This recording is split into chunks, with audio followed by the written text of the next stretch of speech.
Hi, this is Mrs. Christie, and tonight I'm going to be reading you The Tale of Peter Rabbit, written by Beatrix Potter. Once upon a time, there were 4 little rabbits, and their names were Flopsy, Mopsy, Cottontail, and Peter. They lived with their mother in a sandbank underneath the root of a very big fir tree. "Now, my dears," said old Mrs. Rabbit one morning, "you may go into the fields or down the lane, but don't go into Mr. McGregor's garden. Your father had an accident there. He was put in a pie by Mrs. McGregor. Now run along and don't get into mischief. I am going out." Then old Mrs. Rabbit took a basket and her umbrella and went through the woods to the baker's. She bought a loaf of brown bread and 5 currant buns. Flopsy, Mopsy, and Cottontail, who were good little bunnies, went down the lane to gather blackberries. But Peter, who was very naughty, ran straight away to Mr. McGregor's garden and squeezed under the gate. First, he ate some lettuce and some French beans, and then he ate some radishes. And then, feeling rather sick, he went to look for some parsley. But around the end of a cucumber frame, who should he meet but Mr. McGregor? Mr. McGregor was on his hands and knees planting young cabbages, but he jumped up and ran after Peter, waving a rake and calling out, "Stop, thief!" Peter was dreadfully frightened. He rushed all over the garden, for he had forgotten the way back to the gate. He lost one of his shoes among the cabbages and the other shoe among the potatoes. After losing them, he ran on 4 legs and went faster, so that he might have gotten away if he had not unfortunately run into a gooseberry net and got caught by the large buttons on his jacket. It was a blue jacket with brass buttons, quite new. Peter gave himself up for lost and shed big tears, but his sobs were overheard by some friendly sparrows, who flew to him in great excitement and begged him to try to free himself. Mr. McGregor found a sieve, which he intended to put on top of Peter, but Peter wriggled out just in time, leaving his jacket behind him. Peter rushed into the tool shed and jumped into a watering can. It would have been a beautiful thing to hide in if it had not had so much water in it.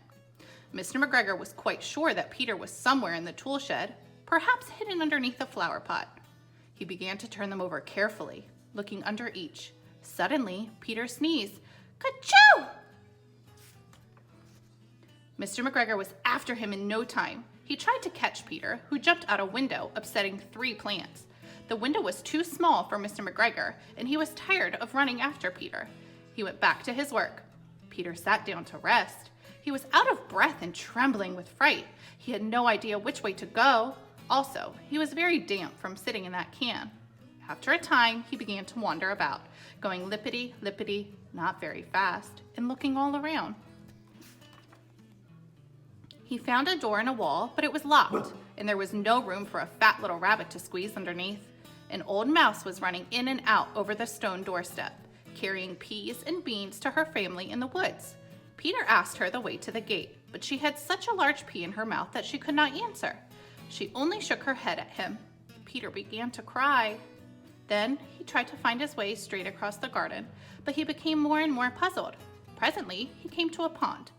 A white cat was staring at some goldfish. She sat very still, but now and then, the tip of her tail twitched as if it was alive. Peter thought it was best to go away without speaking to her. He had heard about cats from his cousin, little Benjamin Bunny. He went back toward the tool shed, but suddenly, quite close to him, he heard the noise of a scratch, scratch, scratch, scratch. Peter scuttered underneath the bushes. But soon, as nothing happened, he came out and climbed upon a wheelbarrow and peeped over. The first thing he saw was Mr. McGregor hoeing onions. His back was turned toward Peter, and beyond him was the gate. Peter got down very quietly off the wheelbarrow and started running as fast as he could go, a long straight walk behind some blackberry bushes. Mr. McGregor caught sight of him at the corner, but Peter did not care. He slipped underneath the gate and was safe at last in the woods outside the garden. Mr. McGregor hung up the little jacket and the shoes as a scarecrow to frighten the blackbirds. Peter never stopped running or looking behind him until he got home to the big fir tree. He was so tired that he flopped down upon the nice soft sand on the floor of the rabbit hole and shut his eyes. His mother was busy cooking. She wondered what he had done with his clothes. It was the second little jacket and pair of shoes that Peter had lost in 2 weeks. That evening, Peter was not very well. His mother put him to bed and made some chamomile tea. She gave a dose of it to Peter. 1 tablespoonful to be taken at bedtime, she said. But Flopsy, Mopsy, and Cottontail had bread and milk and blackberries for supper. The end. Thank you guys for tuning in tonight. I hope you enjoyed the story. Check back tomorrow night for a reading from Mr. and Mrs. Williams. Stay safe, guys. Bye.